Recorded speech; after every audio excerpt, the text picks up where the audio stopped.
कक्षा 6 से बीएससी तक की भौतिक विज्ञान, गणित और विविध प्रतियोगी परीक्षाओं हेतु रीजनिंग एवं गणित की कक्षाएं निःशुल्क प्राप्त करें। इन कक्षाएं निःशुल्क वीडियो देखें और पढ़ें अर्जुन स्टडी चैनल के द्वारा।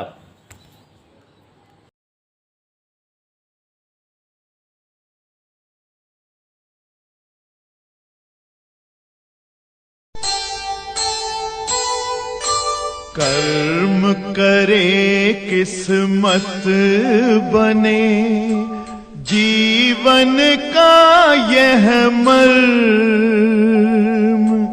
प्राणी तेरे हाथ में, तेरा अपना कर्म, तेरा अपना।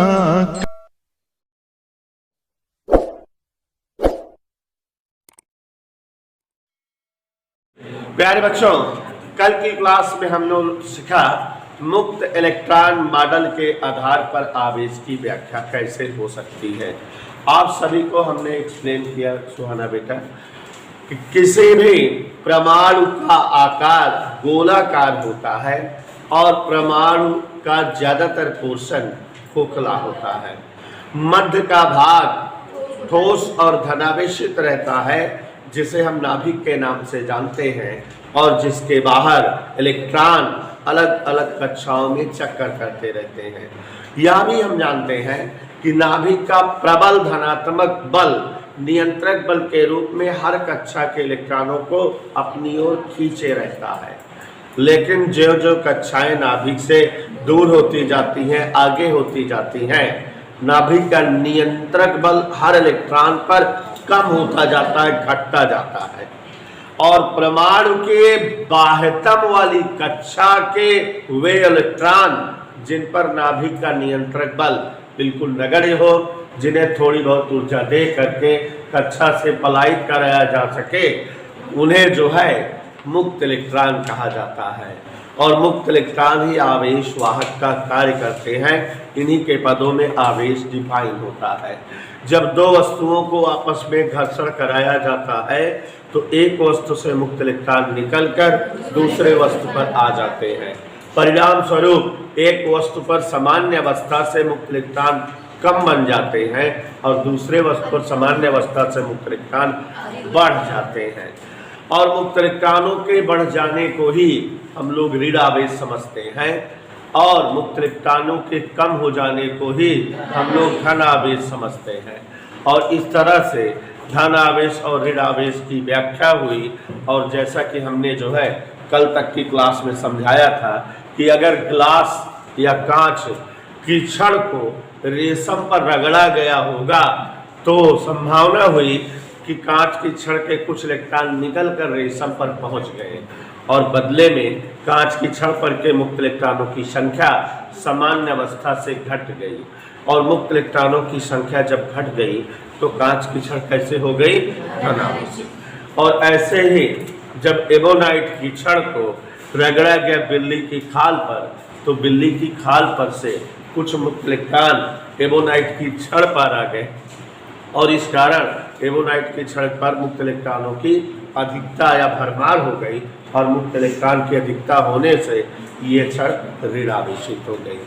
तो कांच की छड़ या एबोनाइट की छड़ पर के आवेश की व्याख्या इसी प्रकार हम लोगों ने की थी।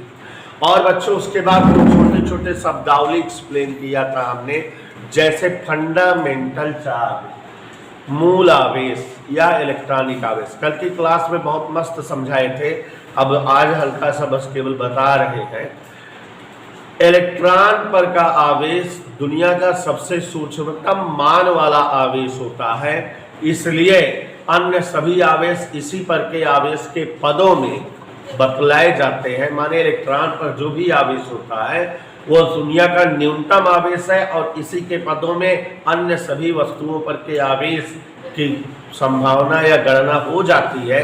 इसलिए इलेक्ट्रॉन पर जो आवेश होता है उसे फंडामेंटल चार्ज या मूल आवेश या प्रारंभिक आवेश कहते हैं। इलेक्ट्रॉनिक आवेश भी इसे कहा जाता है। किस अक्षर से डिनोट करते हैं? स्मॉल ई से। और इस पर जो आवेश इस पर होता है उसका मान मिल्टन चाचा ने 1.6 गुणे 10⁻⁻⁹ कूलाम पता लगाया था, कल हमने बताया था।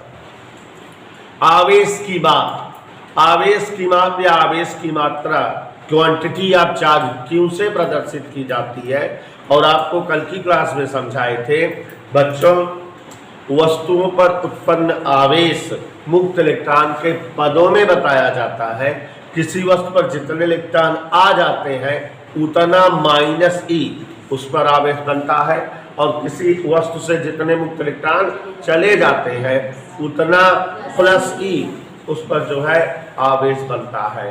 तो रियली फार्मूला होता है Q बराबर ±N×E। और इस तरह से हम लोगों ने आवेश का सूत्र महवेश जी पढ़ा था, जहाँ Q का मतलब क्वांटिटी ऑफ चार्ज, आवेश की मात्रा, और प्लस का मतलब इलेक्ट्रॉन की कमी, माइनस का मतलब इलेक्ट्रॉन की बढ़ोतरी, और N का मतलब स्थानांतरित इलेक्ट्रॉनों की संख्या, और E का मतलब मूल आवेश। फिर उसके बाद बेटा आवेशी संरक्षण बताए थे कि आवेश संरक्षण के नियम का पालन करता है, न नष्ट होता है न उत्पन्न। वस्तुओं पर उपस्थित आवेश हमेशा निश्चित रहता है, निर्धारित रहता है। जब दो वस्तुओं को घर्षण कराया जाता है तो एक पर जितना प्लस आवेश चलता है उतना ही दूसरे पर माइनस, इसलिए शामिलात आवेश फिर से शून्य हो जाता है। अब इस प्रकार से जो है आवेशी संरक्षण था। एक और शब्द कल पढ़ाए थे, आवेशी परमाणुकता, याद है आपको? आवेशी परमाणुकता के संदर्भ में समझाए थे बेटा कि वस्तुओं पर उत्पन्न आवेश सदैव जो है पूर्ण संख्या में होता है। या तो किसी वस्तु पर +1e का आवेश बनता है, या तो -1e का, या +2e का, या -2e का। हमेशा आवेश जो है पूर्ण संख्या में ही बनता है। इसे आवेशी परमाणुकता या क्वांटिफिकेशन ऑफ चार्ज कहते हैं। फिर उसके बाद एक शब्द बताए थे आवेश का एसआई मात्रक। आपको यह भी समझाए थे अनिरुद्ध मौर्य कि आवेश का इंटरनेशनल सिस्टम वाला मात्रक या एसआई मात्रक कूलाम होता है। चाचा कूलाम मर गए हैं आवेश या विद्युत के बारे में खोजबीन करते हुए बहुत सारी, इसलिए उनके नाम की स्मृति में, यादगार में हम लोग आवेश के एसआई मात्रक को कूलाम बोलते हैं। कूलाम मगर आवेश का एक बहुत बड़ा मात्रक है, कल ये भी समझाए थे। और इसलिए माइक्रो कूलाम, पीको कूलाम, एंग्रो coulomb, milli coulomb, nano coulomb, इस तरह के मात्रकों का प्रयोग करते हैं। एक फार्मूला समझाए थे कि एक इलेक्ट्रॉन पर 1.6 × 10⁻⁻⁹ कूलाम का आवेश होता है। तो इसका मतलब इसे उल्टा पढ़ा जाए चित्रित, तो 1.6 × 10⁻⁹ कूलाम आवेश होता है एक इलेक्ट्रॉन पर। तो इसलिए एक कूलाम आवेश होगा, ये नीचे आ गया, हल करने पर 6.25 × 10⁻18 हो गया। तो इसका मतलब एक कूलाम आवेश का बहुत बड़ा मान होता है। 6.25 × 10⁻18 इलेक्ट्रॉनों पर का शामिलात आवेश, इकट्ठा आवेश एक कूलाम होता है। अब प्यारे बच्चों एक छोटी सी हेडिंग और समझा दें तो फिर कूलाम का नियम बढ़िया सा टॉपिक है और बहुत मजेदार टॉपिक बताने जा रहे हैं। जो ये टॉपिक बताने जा रहे हैं सुषमा जी, जो तुम प्राउड में रहती कि हम रोज नहीं आएंगे क्लास लेने, तो जान लो कि ये जो टॉपिक बताने जा रहे हैं बच्चों, ये टॉपिक जो है बुक में भी नहीं पाओगे, थोड़ा कंपटीशन लेवल का है, तो जानिए, रोज आया करिए, ठीक है? यहाँ ध्यान दीजिए जरा। आवेशन की विधियां,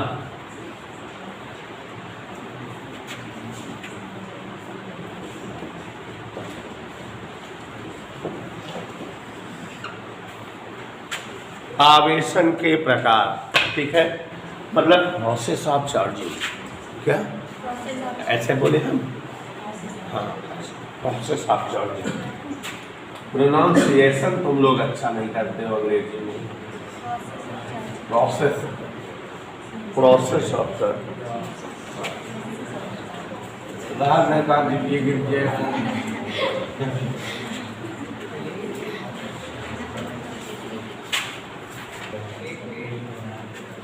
तो प्यारे बच्चों, जैसा कि आप जान रहे हो, प्रोसेस ऑफ चार्जिंग, आवेशन की कुल कितनी विधियां हैं।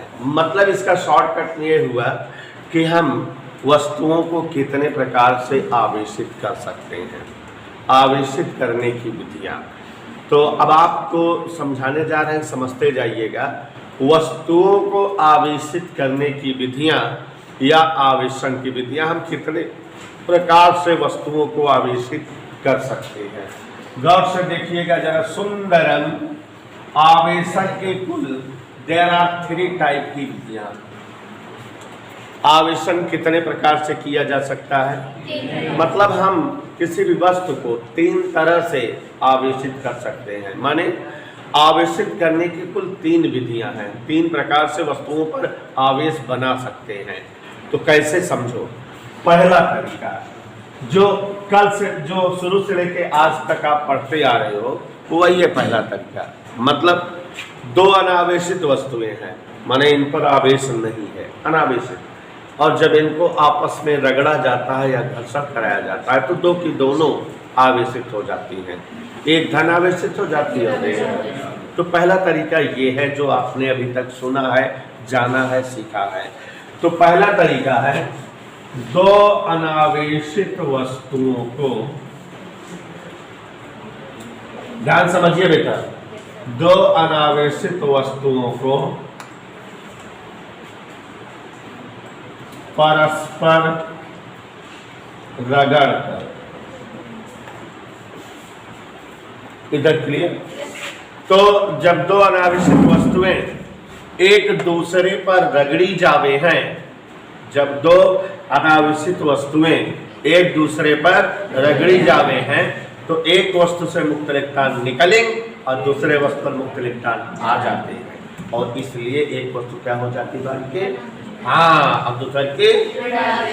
तो आवेशन की पहली प्रोसेस से पहली विधि यह है कि वस्तुओं को आपस में घर्षण करा करके उन्हें हम आवेशित कर सकते हैं। एक पर धन आवेश और एक पर ऋण आवेश बना सकते हैं। Is that okay? कोई प्रॉब्लम समझ में आया? अब दूसरी विधि, ध्यान से सुनिएगा। दूसरी विधि क्या है? किसी अनावेशित वस्तु को लो आप, कैसी वस्तु, और उसे आवेशित वस्तु के संपर्क में रख दो। माने एक वस्तु हमारा चार्ज यहाँ है, चार्ज के लिए, अब दूसरा की वस्तु जो अनचार्ज है, एक पर हम चार्ज बनवा चाहिए तो कंटेक्ट में रख दी, इस जोड़ दी, तो तुरंत दूसर की जो अनावेशित बा वो का हो जाए चार्ज। ध्यान से देखो, अनावेशित वस्तु को, इसको ध्यान से सुनना, अनावेशित वस्तु को आवेशित वस्तु के संपर्क में रखकर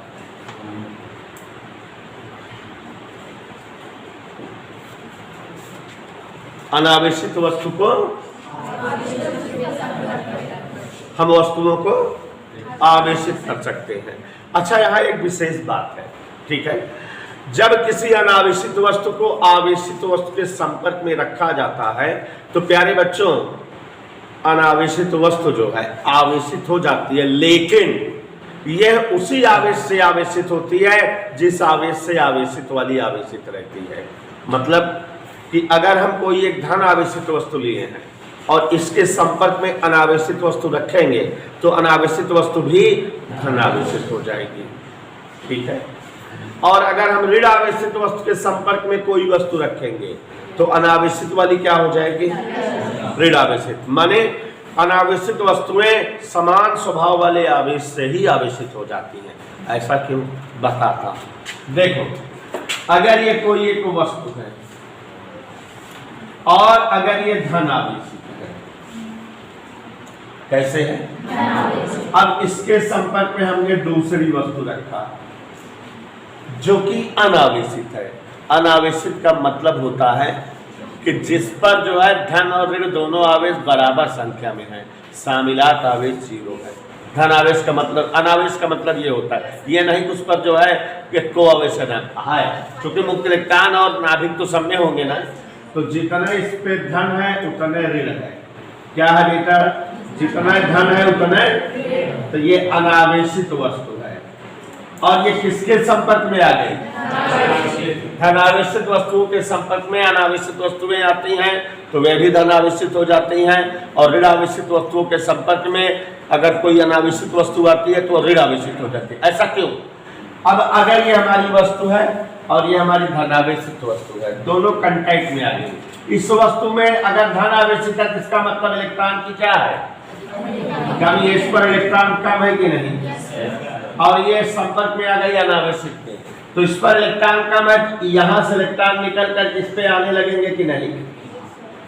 इससे इलेक्ट्रॉन निकलेंगे और इस पर जाने लगेंगे, इससे निकलेंगे इस पर जाने लगेंगे, इससे निकलेंगे इस पर जाने लगेंगे। इलेक्ट्रॉनों का प्रवाह स्टार्ट हो जाएगा इस वस्तु से इस वस्तु की ओर।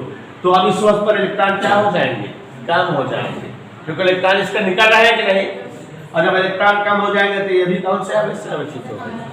तो इसीलिए जब कोई अनावेशित वस्तु धनावेशित वस्तु के संपर्क में रखी जाती है तो अनावेशित वस्तु से इलेक्ट्रॉन धनावेशित की ओर जाने लगते हैं, माने अनावेशित पर इलेक्ट्रॉन की कमी बनने लगती है और वो जो है धनावेशित हो जाती है। समझ में आया? आवेशित भी हुई और उसी आवेश से आवेशित हुई जिस आवेश के संपर्क में आई। इतना क्लियर? अब ऐसे दूसरा भी जान लो कि अगर कोई ऋण आवेशित वस्तु है, कैसी वस्तु है बच्चों? अगर कोई ऋण आवेशित वस्तु है प्यारे साथियों, ये इस तरह से इतिज कोई ऋण आवेशित वस्तु, कोई ऋण आवेशित वस्तु है, कह दो है। कोई ये ऋण आवेशित वस्तु है और अब हम इसके संपर्क में कोई अनावेशित वस्तु रखें और देखें कि क्या ऊर्जावे है। तो जब जो है ऋण आवेशित वस्तु को हम किसी आवेशित वस्तु के अनावेशित वस्तु के संपर्क में रखें, देखो इस पर इलेक्ट्रॉन की अधिकता है कि नहीं, इस पर इलेक्ट्रॉन ज्यादा है कि नहीं, तो तुरंत इससे इलेक्ट्रॉन इस पर आने लगेंगे। और जब इस पर इलेक्ट्रॉन आने लगेंगे तो इस पर इलेक्ट्रॉन पहले से क्या हो जाएंगे, और इसलिए ये क्या हो जाएगी। तो समझ में आया कि वस्तुओं को आवेशित करने के ये कुल दो तरीके तो आपने सीख लिया कि अगर दो अनावेशित वस्तुओं को एक दूसरे पर रगड़ा जावे है तो एक वस्तु जो है धनावेशित और दूसरी ऋणावेशित बन जावे है। और दूसरा का तरीका है कि अगर किसी अनावेशित वस्तु को आवेशित वस्तु के संपर्क में रखें तो आवेशित वस्तु के स्वभाव में अनावेशित वाली भी आवेशित हो जाती है। अगर अनावेशित धनावेश के संपर्क में है तो अनावेशित वाली भी धनावेशित हो जाती है, और अगर ऋणावेश के संपर्क में आए तो वह भी ऋणावेशित हो जाती है। समझ में आ रहा है? तीसरा तरीका क्या है? अगर हम किसी अनावेशित वस्तु को आवेशित वस्तु के नजदीक रखें तब भी अनावेशित वाली आवेशित हो जाती है। इसमें और तीसरे वाले तरीके में फर्क क्या है, सुनो। अनावेशित वस्तु को आवेशित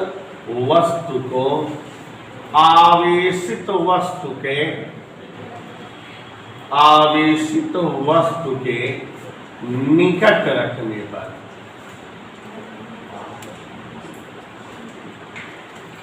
दोनों फर्क है कि नहीं? इसमें जो है जो अनावेशित वस्तु है उसको आवेशित वस्तु के कांटेक्ट में जोड़ के चिपका के रख दिए थे संपर्क में, और इसमें अनावेशित वस्तु को आवेशित वस्तु के निकट जोड़ नहीं रहे, थोड़ा दूर नजदीक रख रहे हैं और देखते हैं क्या होता है। देखते हैं तो देखो बच्चों, ये कक्षा 8 का टॉपिक है ये जो बता रहे हैं। जैसे मान लो ये कोई जो है याद है कक्षा 8 का टॉपिक है, उस पर रोज नहीं आता तो इसलिए नहीं याद आ रहा है। जैसे ये कोई आवेशित वस्तु है, मान लो धनावेशित वस्तु है, पूछो कैसी है? अब हम एक अनावेशित वस्तु ला रहे हैं, इसके निकट रख दे रहे हैं। कहाँ रख दे रहे हैं? संपर्क में नहीं रख रहे हैं। संपर्क रखने तो ये वाला तरीका हो जाएगा और हमारी अनावेशित धनावेशित हो जाएगी, लेकिन हम निकट रख रहे हैं। एक समन्वय से रख दें।